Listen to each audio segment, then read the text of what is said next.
We have put an incredible show together for you today. We understand our demographics are mostly women, maybe 61% females who watch the show. So why not really dedicate a show to females? Starting with Dr. Ann-Louise Gittleman, New York Times bestselling author. She's going to talk about women's issues and not so much the information we get as the misinformation we get. Then I'm going to teach a little bit about PCOS, Polycystic Ovarian Disease, and I'm going to teach a little bit about coffee. Many of you want coffee, so we'll discuss that. Kyle and I are going to be talking about cancer and fungus, okay? And Jenny Herbachik is here. The whole gang's here today. You are going to love the show we put together for you, and now it starts. My name is Doug Kaufman. For the past 40 years, I've dedicated my life and even my career to finding the root cause of disease. Join me in a team of physicians, pharmacists, and scientists, and soon you too will know the cause.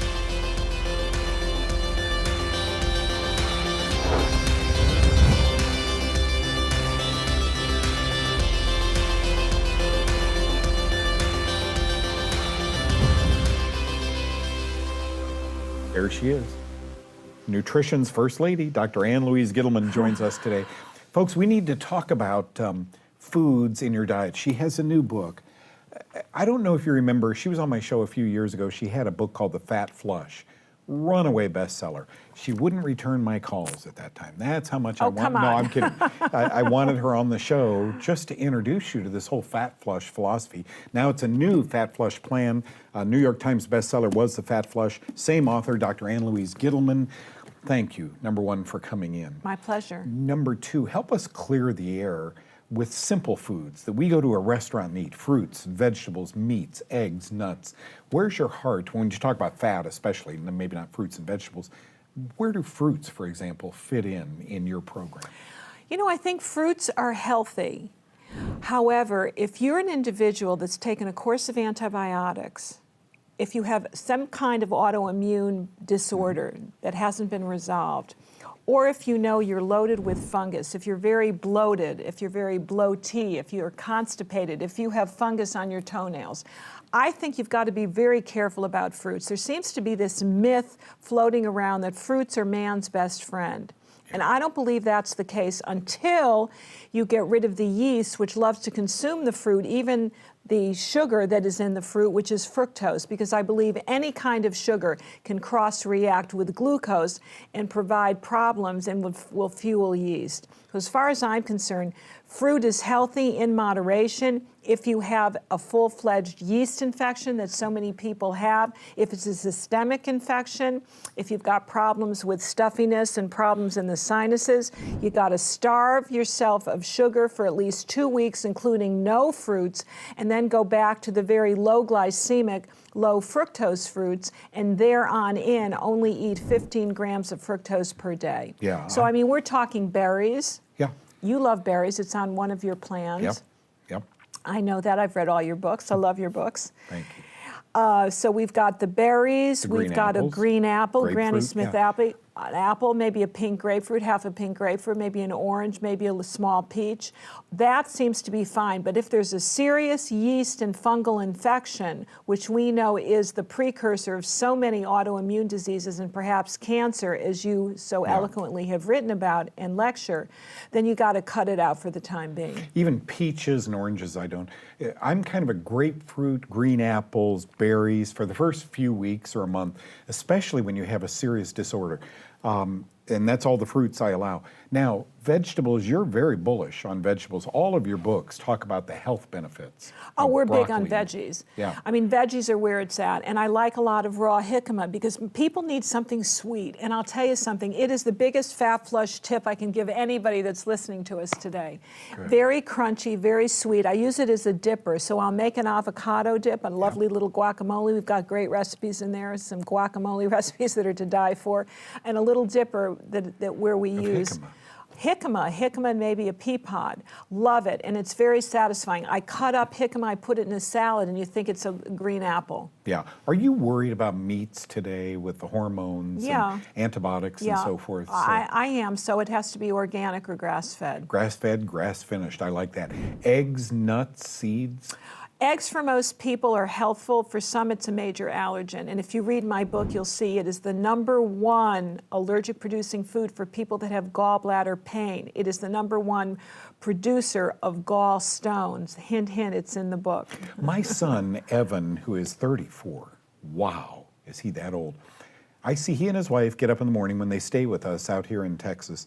They get up in the morning, the first thing, they fill 8 ounces of water up from our water thing and squeeze half a lemon in it. Guess where they learned this? And he always reminds me of that. You know, they read your initial book. What is that doing? You would think that's very acid. Gosh, do I wake up in a very acid?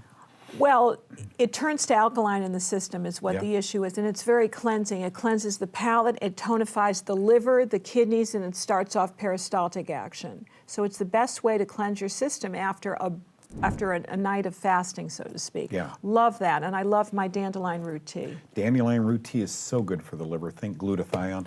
The book is called The New Fat Flush Plan. Amazon.com has it. It's always such a joy to sit down with you. We did a couple of podcasts, so if you want more information, just go to my website, knowthecause.com, and listen to these podcasts because we could go on and on about this woman and this book. Thank you for coming in. Thank you so much.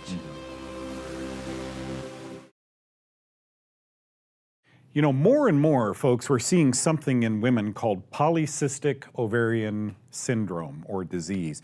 Polycystic, work that word out. Now, if you have PCOS, you know about it. If you don't, I want to educate you a little bit because I think there might be a component doctors, gynecologists just aren't aware of. PCOS, poly, what's that mean? Many, right?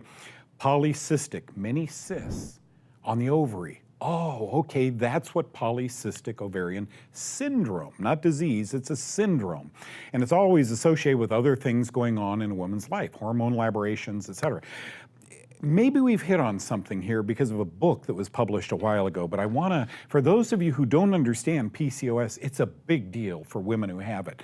It affects about 5 to 10% of women of childbearing ages, 18 to 44. The cause, says WebMD, and this is WebMD all over it. The cause of this disease is not fully understood, but genetics may be a factor. Every time I read that, I just kind of want to go, it's just the mantra. We don't know what causes any disease, but step right up, we got pills for it, right? Why don't we hone in these brilliant scientists, researchers, and doctors, major universities, and these guys on WebMD, which is the pharmaceutical industry, bright guys. Why doesn't somebody look for the cause instead of further identifying it and making medications around the disease, okay? Small cysts on the ovaries, that's what it means. These aren't harmful, but can lead to hormonal imbalances. There is no cure for PCOS, but controlling it lowers your risk of infertility, miscarriages, diabetes, heart disease, and uterine cancer. Guys, I want you to know, it's a big deal to have PCOS. I think first come the hormonal imbalances, and then comes the PCOS, and then comes more dangerous symptoms. If you don't put the fire out, it's gonna spread. What causes the fire? Female issues and fungus. In his book, Mycotoxins, and this guy's intense, he's out of, I think, Kansas State. Brilliant, I've read so much of his work. Professor John F. Leslie, Google him, look him up, states that one estrogenic mycotoxin, a mycotoxin is a poison made by fungus, right?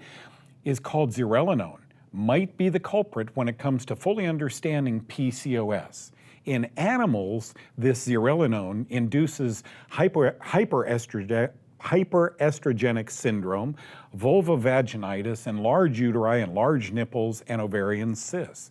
Okay, wow, a mycotoxin, a fungal poison can do all that. Folks, obviously, for obvious reasons, we don't test humans with these things. We test animals, and we see breakthrough bleeding, we see spontaneous abortion, and we see horrible, horrible things happen when these mycotoxins come into our life. Where do these mycotoxins come from? Would you be shocked to know that corn sometimes has zearalenone in it? Would you be shocked to know that we are using as a growth promoter in our meat supply something called zeranol, which I believe is as potent, if not more, than the mycotoxin zearalenone? So as we reduce antibiotics in our meat supply, what I'm seeing is the increase of other hormones that make the cow and the chicken get fat so we can sell it for more money. Just be careful. Okay, and finally this, I love this book, The Missing Diagnosis. Dr. Orion Truss wrote this book. Linked to urethritis, cystitis, repeated vaginal infections, PMS, menstrual problems, and the yeast Candida albicans. He writes this in this book, and you can still get a copy of it. It's called The Missing Diagnosis. It's important, folks, when you don't know the cause, we run from doctor to doctor to doctor to get diagnosis after diagnosis after diagnosis, to get pill after pill after pill. Maybe, just maybe, your fork and spoon, you're eating the wrong foods. Sometimes they have mold in them. Just think that way. First, Nurse Jenny Herbacek talks about stress. If you have cancer, you know about stress, so she's going to tie the two together, cancer and stress. Then I'm going to talk a few minutes about why coffee isn't on the phase 1 diet.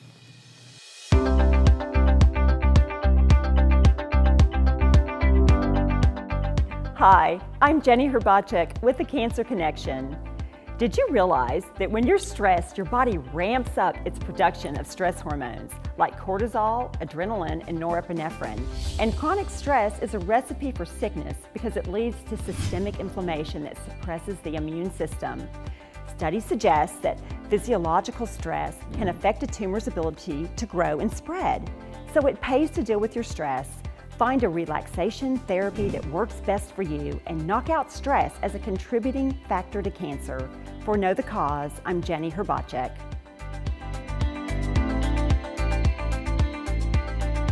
I was just thinking, when I was a young boy, I'd wake up just about every morning and I'd hear a percolator going in the kitchen. You remember those? How old are you, right?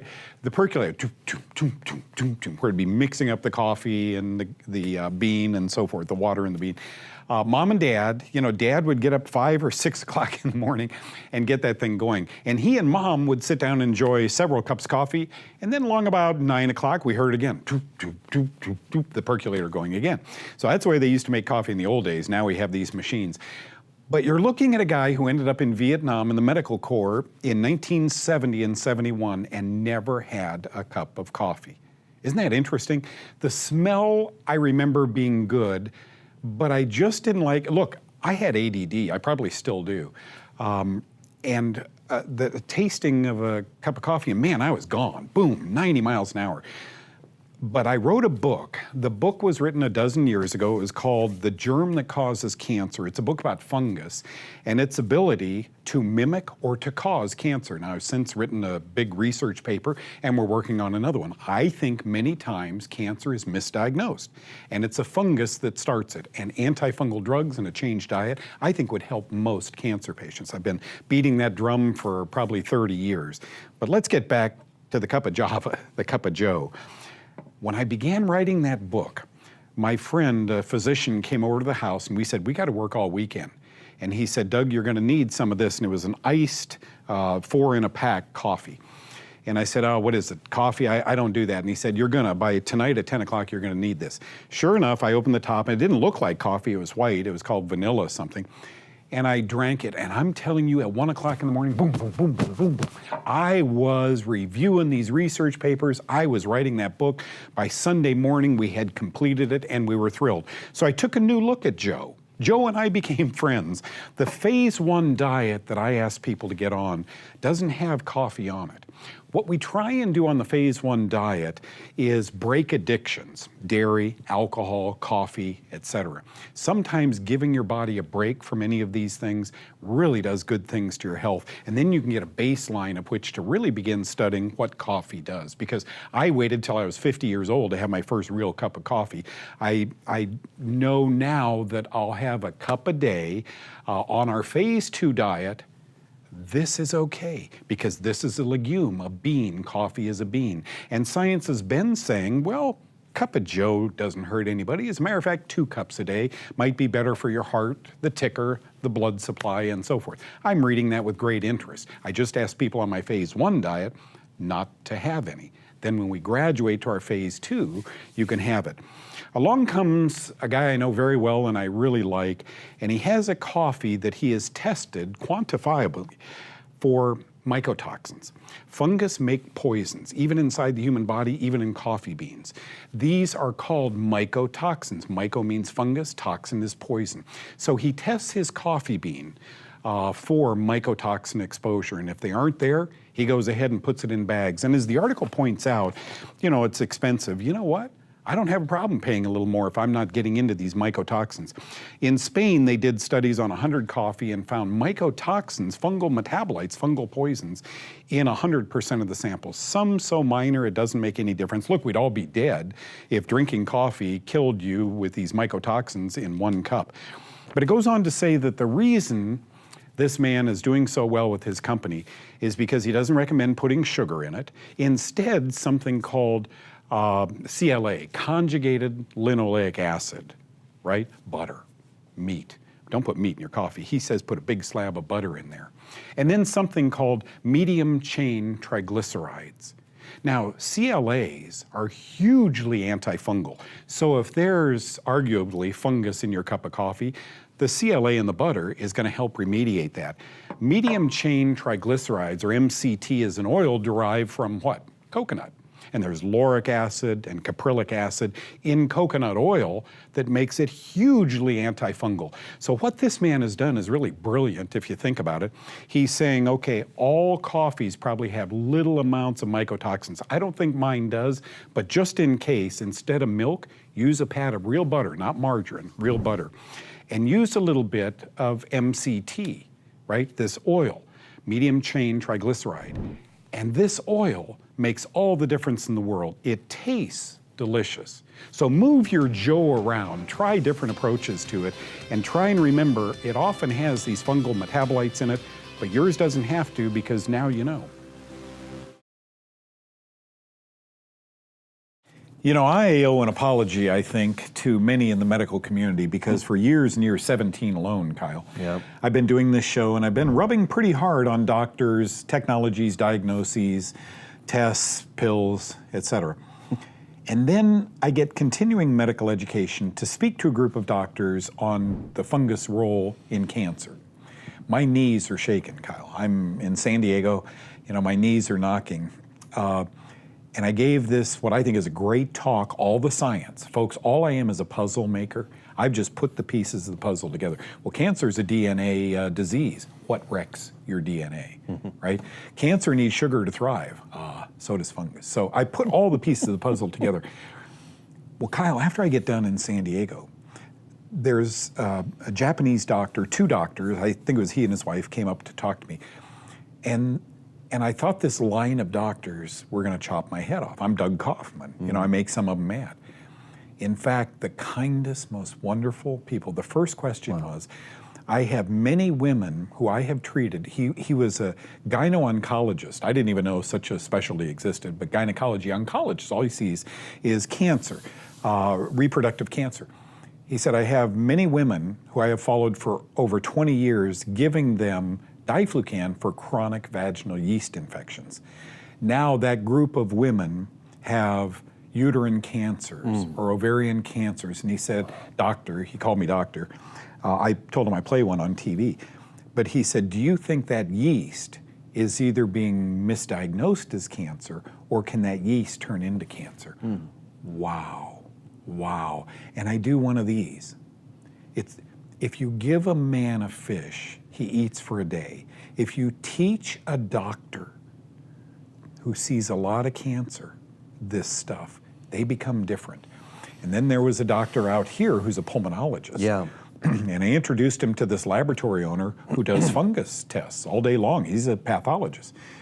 And he wrote me an email that said, he attended my conference. I was the keynote speaker in Plano, Texas at another CME, continuing medical education. And guys, they almost get teary.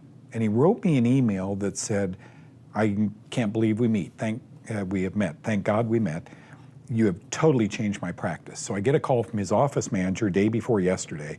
I'm telling you guys, he has totally changed his practice. Wow. He is finding that 90% of what is growing when they do these endoscopies, what is growing in there, gee, just isn't the thick mucopus or bacteria that we thought. To wit, we prescribed an antibiotic. Wow. I've seen this a lot with the physicians that I've been around. And it's true, you know, a lot of times we are around physicians who are aggravated and angry at the whole natural health community, and sometimes they've never even heard the real natural health story. They've certainly not heard the fungus story. Fungus is a little bit deeper down than even natural health.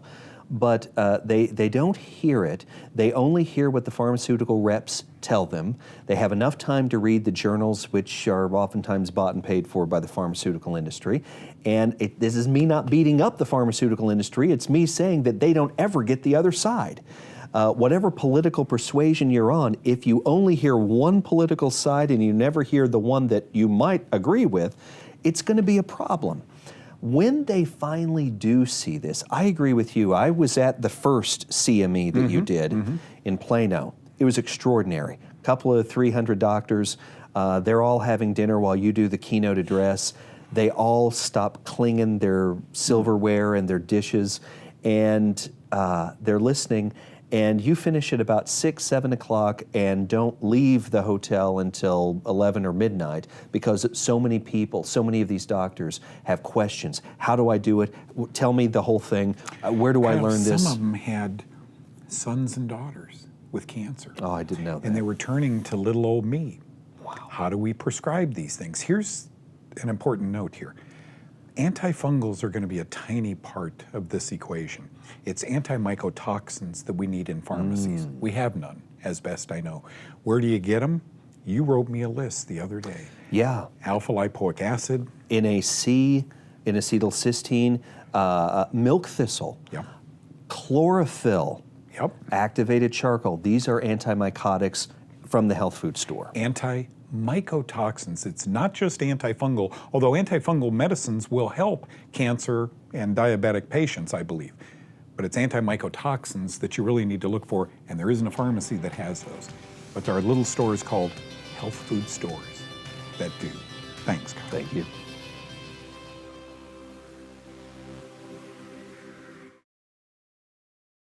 And as they say in Hollywood, that's a wrap today. Thank you so much for being with us today. Thank you, Dr. Ann Louise Gittleman, for coming in and teaching us not so much about the information, folks, as she alluded to in the opening of today's show, but the misinformation we're getting out there. Thank you to Nurse Jenny Herbacek. Always that cancer connection so many of you love, you write and tell us. By the way, did you know every couple of weeks I do a live show on Facebook, so you can just go to that and ask your questions live. Thank you even to the green coffee cup. We'll see you next time. God bless you.